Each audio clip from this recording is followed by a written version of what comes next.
السلام علیکم سامعین، 19 شوال المکرم ہے، 23 مئی ہے۔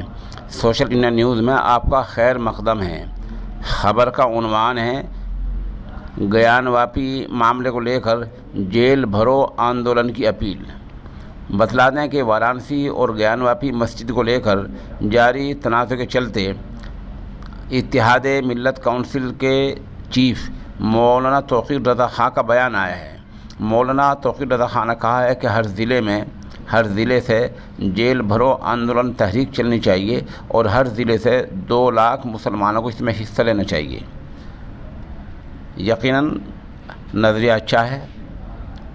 آگے انہوں نے یہ بھی کہا کہ اگر ہم چپ رہے اور کچھ نہ کیا تو یہ مسجد بھی ہمارے ہاتھ سے چلی جائے گی۔ لیکن سوال یہ ہے کہ اس طرح کا اعلان کسی اکیلی تنظیم اکیلے آدمی کو کرنا چاہیے یا مل جل کر بقائے باہمی کے ساتھ کرنا چاہیے۔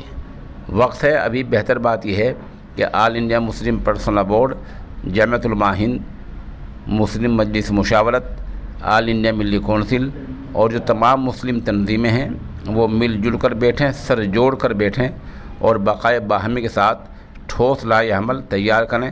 سب کچھ قانون کے دائرے میں کریں، خواہ وہ کچھ بھی ہو۔